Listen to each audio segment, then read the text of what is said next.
Today, we are getting into Torkil Lausen's work on the principal contradiction. Now, this is, I'd say, essential reading if you're trying to understand what really makes history tick, the engine room, so to speak. Hmm. Our mission today is to unpack dialectical materialism, DM not as some like dusty old philosophy for academics in ivory towers. No, definitely not. But as a really sharp, practical tool for analysis. And historically, you see this framework being used by activists, by politicians, guerrilla commanders even, all over the world, people trying to make real, radical social change happen. And that practical side, that strategic usefulness, that's absolutely central here. If you're looking at, say, why some social movements just fizzle out while others suddenly explode onto the world stage, well, this framework offers a kind of blueprint for understanding that. We're really trying to define the centerpiece of political strategy. Doesn't matter if you're a revolutionary or, frankly, a business analyst trying to figure out market trends. It's this idea of the principal contradiction. Okay, so what is that exactly? It's basically the idea that at any specific point in history, there's one single decisive force, a core tension, that influences all the other conflicts happening in society.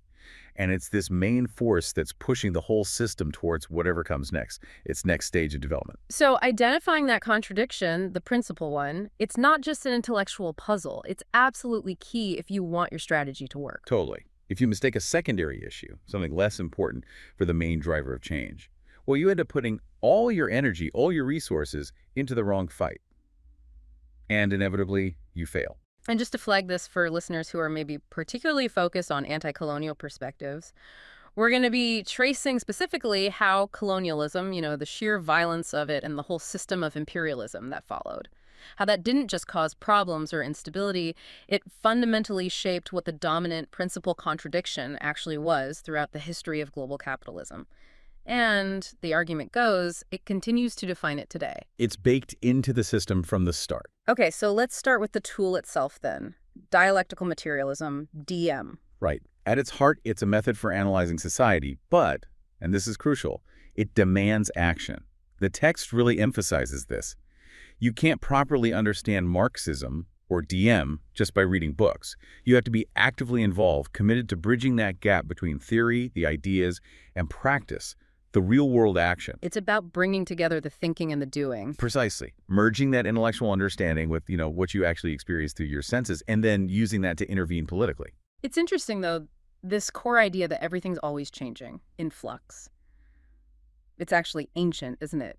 Suggests it's not some modern invention, but something people have observed for millennia. Oh, absolutely. You can trace dialectics way back. Heraclitus in ancient Greece, like 6th century BC. You river guy. Exactly. You cannot step twice into the same stream. Everything's in constant motion, constant change. And you see similar ideas pop up in Eastern philosophy, too, like the Taoist concept of yin and yang. Right. These two opposites that actually complement each other, define each other, but are always shifting. That's the core dialectical insight. Change comes from the internal struggle, the necessary tension within things, between opposing forces. Now, in the West, it was Hegel who really formalized dialectics, gave it this complex theoretical structure, talking about the unfolding of spirit and ideas. But then Marx came along. Right, and Marx performed what's called the materialist turn. He basically pulled dialectics down from the clouds of Hegelian idealism, this world of abstract spirit, and anchored it firmly in material reality. In the concrete history of human societies, how we produce things, economic structures, class relations, that's where the real driving forces are. And the source makes a really interesting point here. It argues that DM, as a fully fleshed out system, couldn't even have emerged until, say, the mid-19th century. Yeah, why is that? Because you needed a certain amount of accumulated knowledge first. Yeah. Across all sorts of fields, natural sciences, human history, social sciences. You needed that base to even begin formulating general laws about how society and nature work. Yeah, that makes sense. It's the materialist foundation again. You needed the material basis of knowledge itself. The huge boom in productive forces, technology, scientific discovery around 1800, that was the essential precondition. And this explosion of information fundamentally changed how knowledge itself was organized. Before that time, in Europe, you had these absolute monarchs with their cabinets of curiosities. Remember those? Vaguely. Like rooms full of random stuff. Exactly. Literally rooms where they just throw together geological samples, weird animal specimens, maybe some ancient artifacts, bits of art, early machines, all jumbled up. No system, no specialization, just a collection of things they found interesting. A sort of philosophical junk drawer. Pretty much. And the source uses this brilliant anecdote to show how our concepts, how we categorize things, are totally shaped by our culture and time. It mentions Jorge Luis Borges' fictional Chinese encyclopedia. Oh, the celestial emporium of benevolent knowledge, yes. That's the one, where animals are classified into categories like those that belong to the emperor, or those that are just growing in the flower vase, or, my favorite, those that at a distance resemble flies. Which sounds completely absurd to us now. Of course, because our minds are trained by the specialized disciplines that blew up in the 18th and 19th centuries. Geology, evolutionary biology, chemistry, physics, and critically for this discussion, modern economics. Industrial capitalism needed that jumbled cabinet of curiosities to be sorted out, organized into rational, specialized fields. And that organized knowledge made something like DM possible. So knowledge isn't just something we passively receive, it's actively created, right, through a specific cycle. This gets us to the core epistemology of dialectics. Exactly. It starts with practice. Sensory experience, interacting with the world. Then, as you gather enough impressions, enough data points from experience, there's a kind of leap. A qualitative leap. Yes, a qualitative leap into consciousness where you start forming generalized ideas or concepts, intellectual knowledge. But it doesn't stop there. The crucial third step is taking that intellectual knowledge, those concepts, and reapplying them back to practice, intervening in the world based on your understanding. And that intervention then gives you new experiences. Which refines your concepts, deepens your knowledge, and the cycle starts again. It's this constant loop of doing and thinking, practice, theory, practice, that connects our sensory life and our intellectual life. And you can really see this cycle playing out in how key political concepts actually emerge from the ground up, from lived experience, like the concept of imperialism. Good example. It wasn't invented in a university seminar. It was first really described by a liberal economist, J.A. Hobson, who was just observing what British companies were doing in the colonies. Concrete practices. Right. And then Lenin picked it up, studied it more, and dramatically expanded it, anchoring it as a specific, necessary stage of capitalism based on the observable reality of how nations were competing before World War I. From practice to concept, then back to practice as a guide for revolutionary strategy. Or think about the term third world. Another one born from practice. It didn't come from abstract theory. Alfred Sauvy coined it in 1952, trying to describe the political reality of nations emerging from colonialism that didn't want to align with the U.S. or the Soviet Union.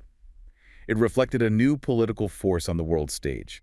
And these concepts, they don't just describe reality, do they? They actually help create new practices. This is where someone like Foucault comes into the picture, tracing how ideas lead to institutions. Absolutely. Foucault showed how the rise of new concepts often requires new institutions, new ways of controlling people. Think about the rise of capitalism and this new idea of the free individual. Right. Everyone's suddenly mobile, free to sell their labor. But that freedom didn't lead to anarchy. It actually necessitated the creation of incredibly organized, disciplined institutions.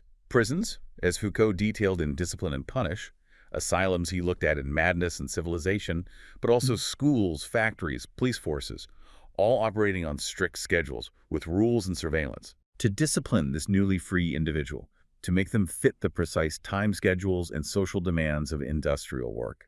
So new ideas about freedom paradoxically created new, more subtle practices of control and governance. Okay, so if Marx gave DM its theoretical weight, its materialist anchor, the source argues Mao Zedong really turned it into a practical handbook, especially for applying this idea of contradiction to actual political and military strategy. Yeah, and the context here is absolutely vital. You have to remember, when Mao wrote his key philosophical works, things like On Practice and On Contradiction. When was that?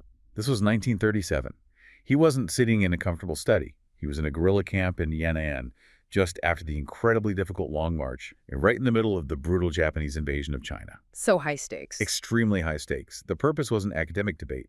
It was to give his cadres, the political and military leaders on the ground, a sharp, reliable tool for analyzing a rapidly changing situation and figuring out how to act, how to intervene right then and there. And he had influences from Chinese philosophy too, right? Definitely.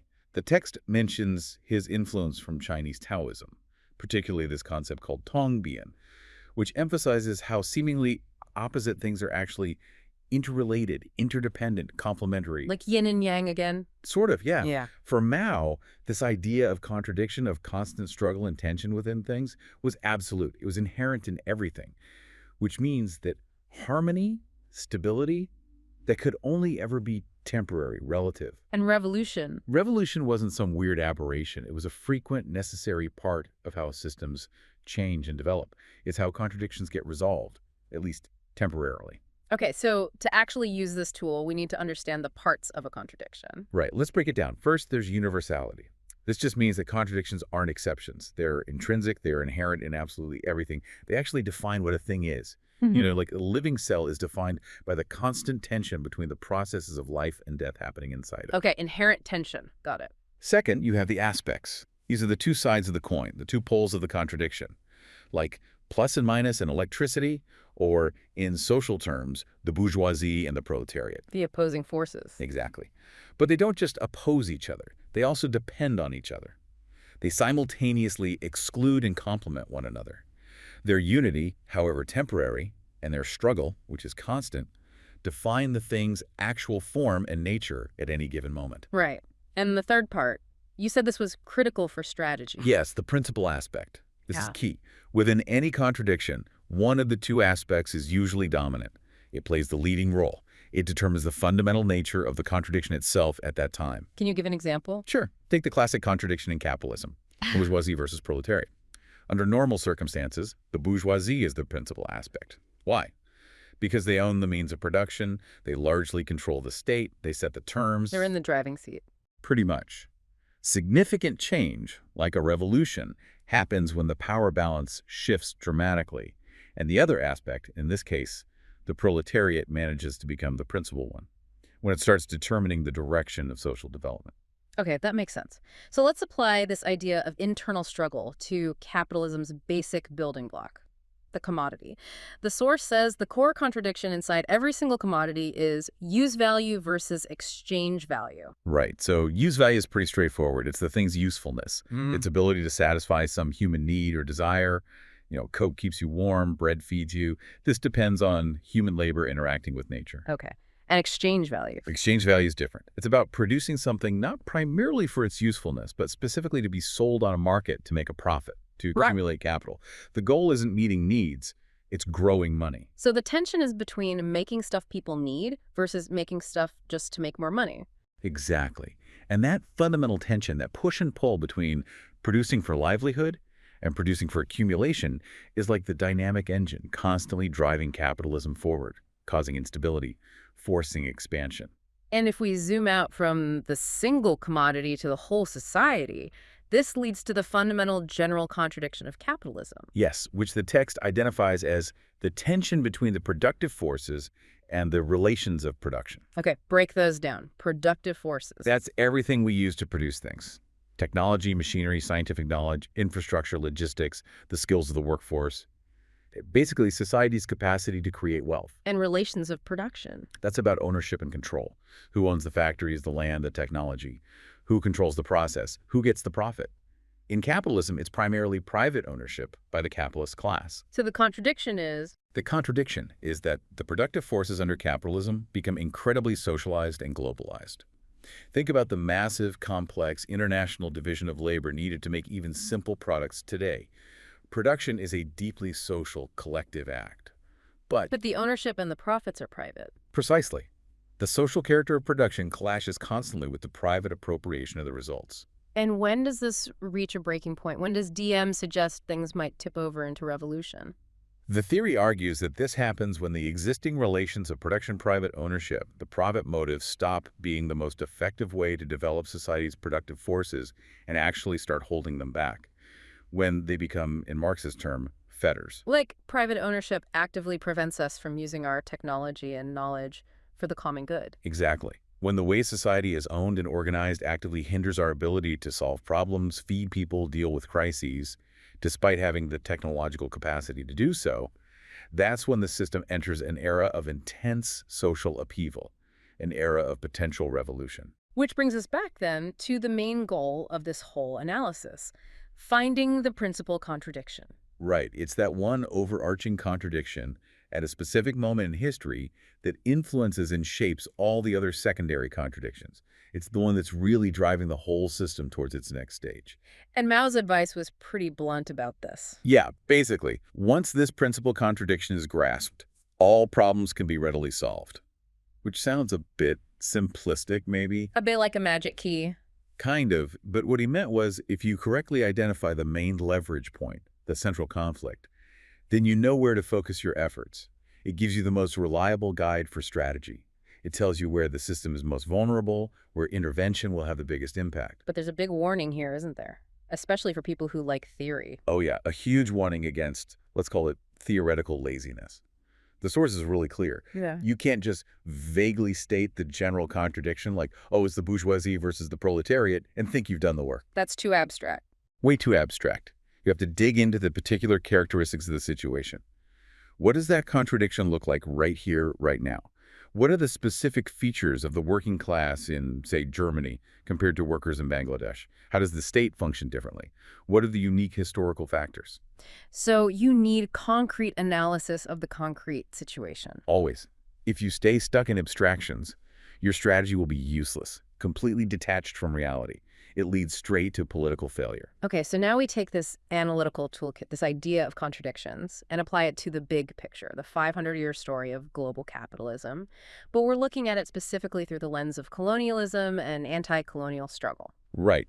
And the starting point, the source is very clear, is around 1492. That's when this truly global system begins to form, and immediately it establishes this division, this polarization. A center and a periphery. Exactly. A wealthy core, mostly Western Europe initially, and a vast exploited periphery across the Americas, Africa, and Asia. And it's crucial to stress, isn't it, that capitalism and colonialism weren't separate things that just happened around the same time. No, they were inseparable from the very beginning, born together. You can't understand early capitalism without understanding the role of military and naval power. Portugal, Spain, leading the charge initially used for conquest and plunder. That was the engine of early accumulation. And this initial phase, the conquest particularly of the Americas, the New World, was driven by what the source calls foundational violence rooted in racial and settler colonialism. Yes, this is absolutely fundamental. The very first principal contradictions established by this new global system were inherently racialized. It was immediately colonizer versus indigenous population. And the outcome was devastating. Utterly devastating. The conquest involved the systematic destruction of entire African societies through the horrors of the transatlantic slave trade. And in the Americas, you saw the near total extinction within just a few decades of huge, complex indigenous civilizations like the Inca, the Maya, the Aztec. This wasn't just economic exploitation, it was near genocide. It was genocide, often intentional. And it established this deeply ingrained system of racial hierarchy. Who counted as fully human, who could be enslaved, whose land could be taken, who was disposable in the pursuit of resources and profit. This racialized logic, this colonized contradiction, wasn't incidental. It was baked into the foundations of the entire capitalist world system from day one. And later, this evolved into contradictions between settlers and the colonial powers back home, too. There's a weird paradox, though, isn't there? With the loot itself, the gold and silver pouring out of the Americas, mainly to Spain and Portugal. Yeah, it's fascinating. You'd think that flood of wealth would have turbocharged capitalist development in Spain and Portugal.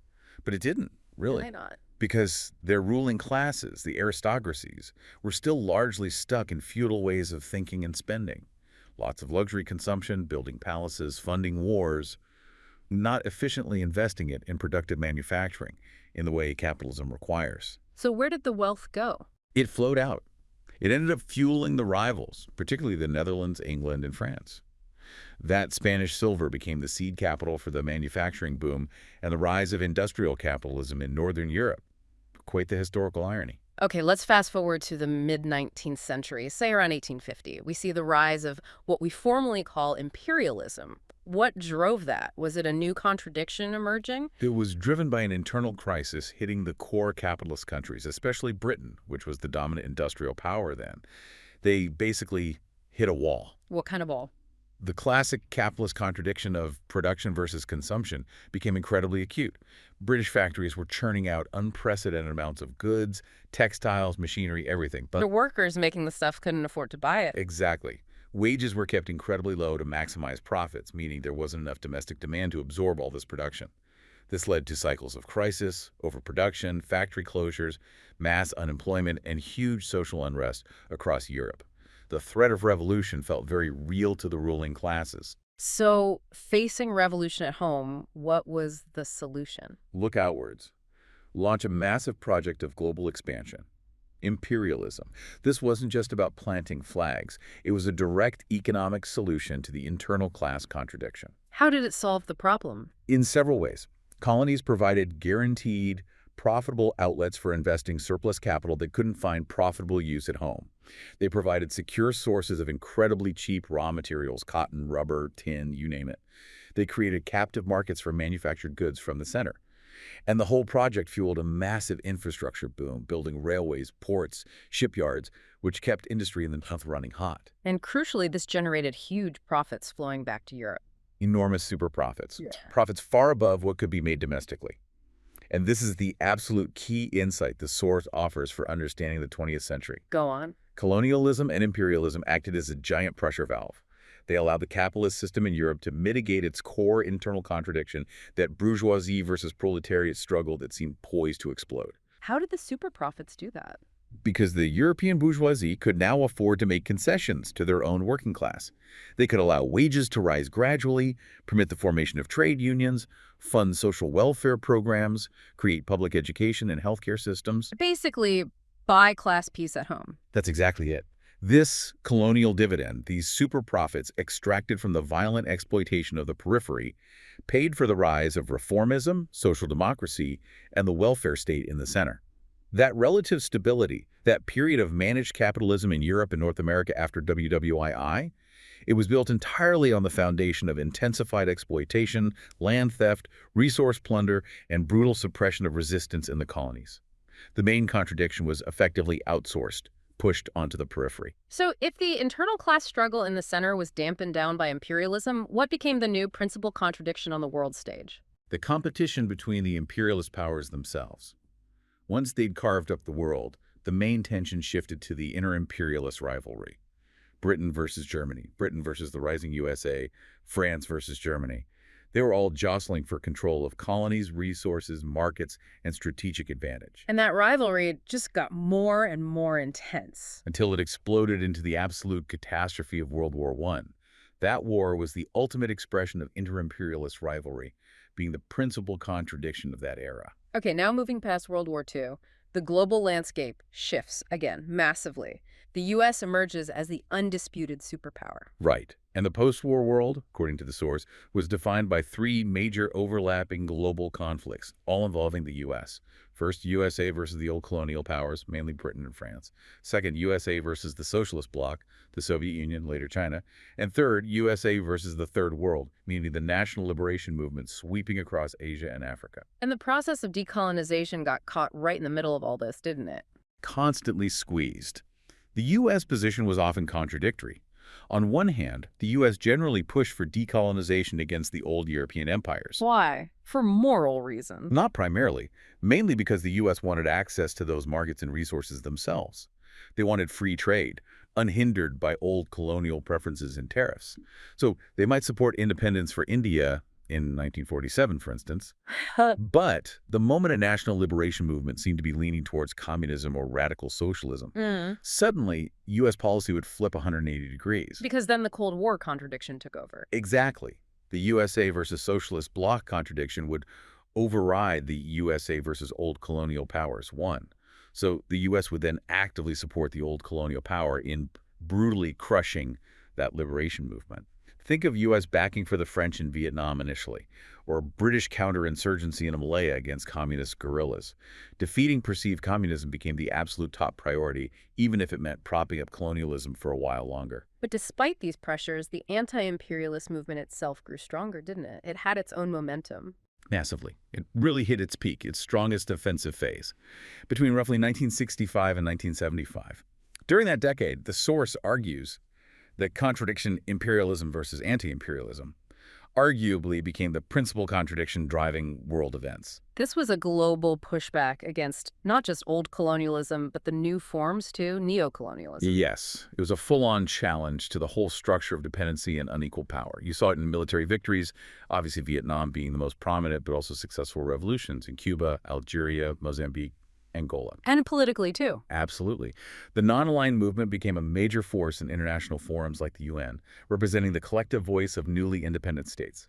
And crucially, you saw economic coordination. The formation of OPEC, the Organization of Petroleum Exporting Countries. The oil shocks of the 70s. Exactly. OPEC's coordinated oil embargo in 1973 was a watershed moment. It was a group of periphery nations using their control over a vital resource, oil, to fundamentally challenge the economic power of the center. And they made specific demands, didn't they? Yes. They spearheaded the call for a new international economic order, NIEO. This was a radical program demanding fairer trade terms, technology transfer, regulation of multinational corporations, more development aid, essentially a restructuring of the entire global economic system to benefit the global south. That sounds like the absolute peak of the anti-imperialist offensive, a direct challenge to the economic core of the system. It really was. Yeah. For a moment, it looked like the periphery might actually force a fundamental shift in global power relations. But it didn't last. The NIEO didn't happen. Why did this offensive ultimately fail, according to the source? Despite the huge political victories and the shared sense of purpose, the movement had weaknesses. It was ultimately too fragmented. Different countries had different interests, different levels of radicalism. Many focused more on their own national development path rather than a unified, radical transformation of the global system. So they couldn't maintain a united front against the center. Essentially, yes. They lacked the sustained collective economic leverage needed to force the NIEO through against the determined opposition of the core capitalist states, led by the U.S.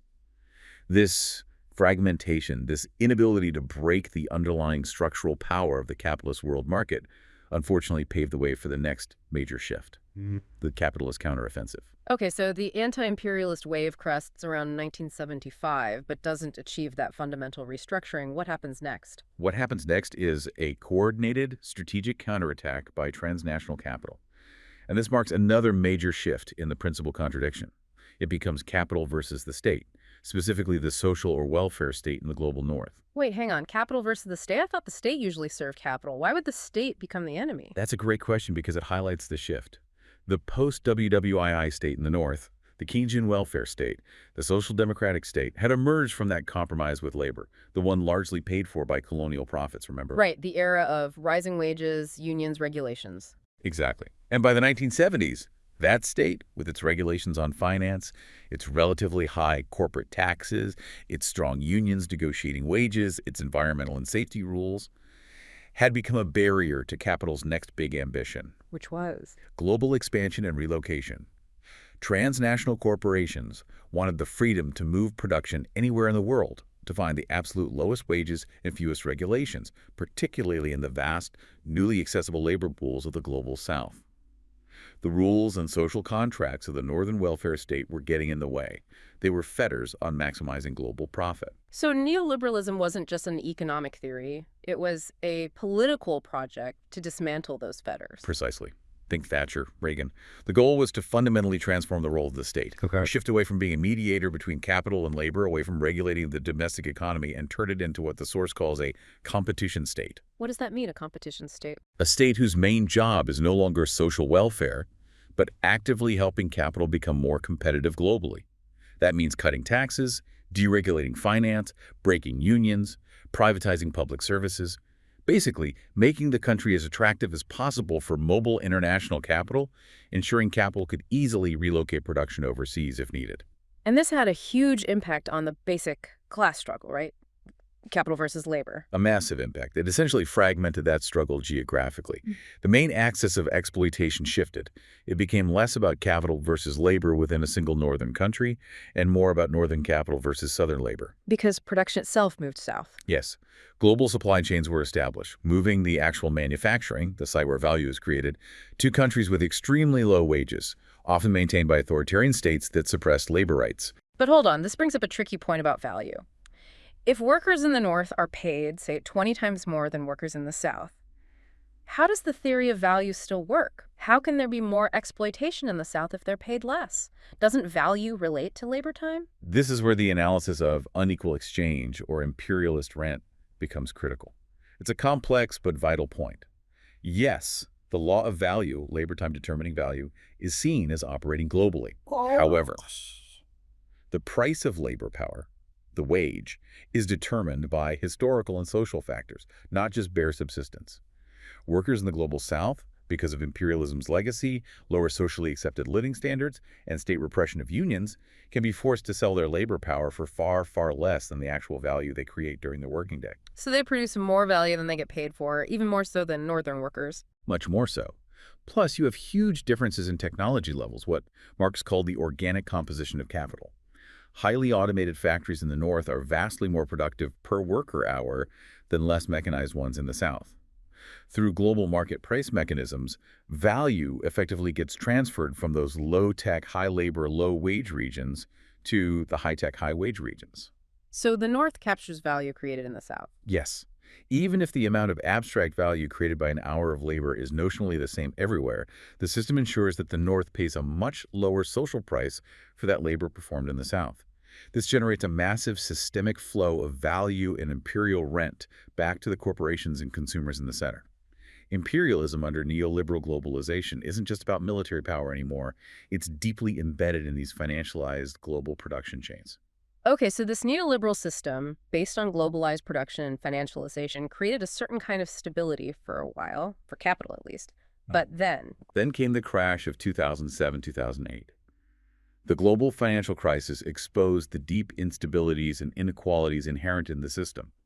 And according to the source, this crisis has ushered in yet another shift in the principal contradiction. what's the main tension now? The source identifies it as neoliberalism versus nationalism. Ah, okay. This feels very current. It is. We're seeing the political fallout from decades of neoliberal globalization, the rise of figures like Trump in the U.S., the Brexit vote in the U.K., Modi in India, Bolsonaro in Brazil.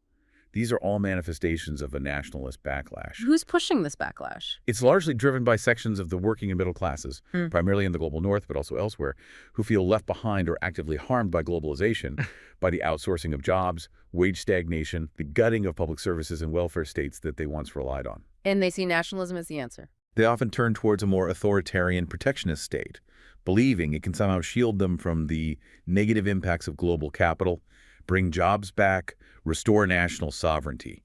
It's a reaction against the perceived excesses of borderless transnational capital. But it's a contradictory reaction, isn't it? Does it actually challenge capitalism itself? Not really. That's the paradox.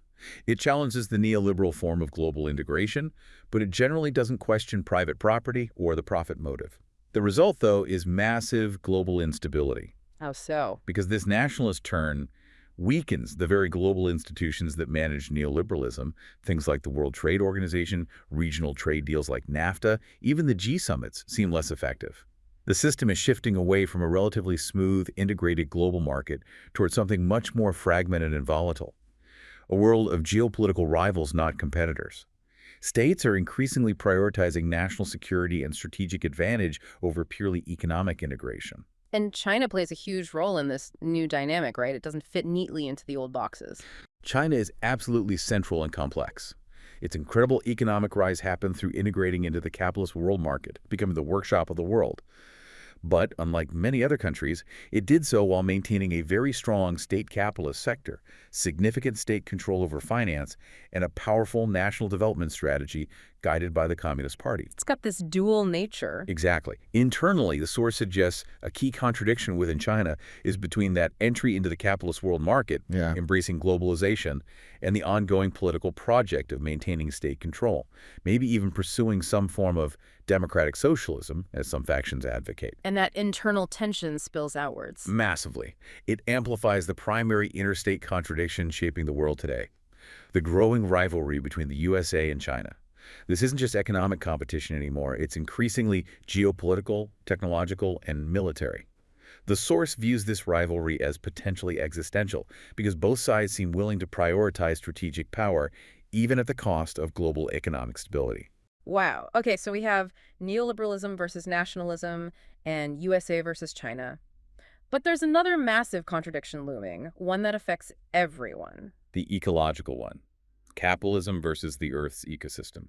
This isn't new, but it feels incredibly urgent now. It's sharpening dramatically. And it's not a new insight in this tradition either. Engels was warning about nature's revenge back in the 1870s if we ignored natural limits. Marx wrote about the metabolic rift, how capitalist agriculture and industry disrupt the natural cycles of soil, water, and atmosphere. And this ecological crisis is tied to imperialism, too. Inseparable from it. The structure of the world system means the global north effectively uses the global south as its extractive zone and its pollution dump. Production is outsourced there, so the environmental damage happens there, but the consumption happens here. So if you measure emissions based on where stuff is consumed and not just produced, the responsibility shifts massively back onto the wealthy consumer economies of the north. We are living materially beyond the planet's means, largely by appropriating the ecological space of the south. This contradiction between infinite capitalist growth and a finite planet is becoming impossible to ignore. And then there are the wild cards. Yes, the truly unpredictable shocks. Future pandemics, worse than COVID-19, perhaps driven by ecological disruption. And, most terrifyingly, the escalating risk of nuclear war, especially given the rising U.S.-China tension.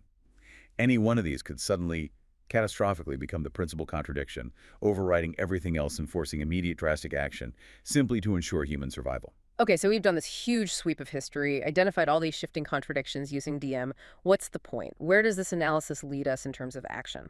Right, because that's the ultimate goal. The whole purpose of this intense study of identifying the principal contradiction at each stage isn't just interpretation. It's about developing effective strategy, developing praxis, that unity of theory and practice that allows you to intervene effectively, to actually change the course of events based on a scientific understanding of the forces at play. But knowing the contradiction isn't enough, right? History shows plenty of groups who maybe got the analysis right but still failed. The author even includes a self-critique on this point. Yes, and it's a really important, honest reflection. He talks about his own political group in Denmark back in the 1970s called KAK. They were intensely focused on anti-imperialism, supporting liberation movements in the Third World. Which, as we discussed, was the principal contradiction globally at that specific time, from roughly 65 to 75. Exactly.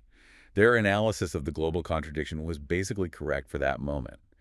But they were so focused on the struggles in the periphery that they missed the decisive shift happening right under their noses in the center. They missed the neoliberal counteroffensive taking shape. Precisely. They didn't fully grasp that the ground was shifting, that transnational capital was launching its attack on the state and labor in the North. They were still fighting the last war, so to speak, focusing their strategy on the anti-colonial battles, while the new principal contradiction, capital versus the state, driving neoliberalism was rapidly taking hold. It perfectly illustrates that point about needing concrete analysis of the specific time and place. Absolutely. It brings to mind Mao's metaphor.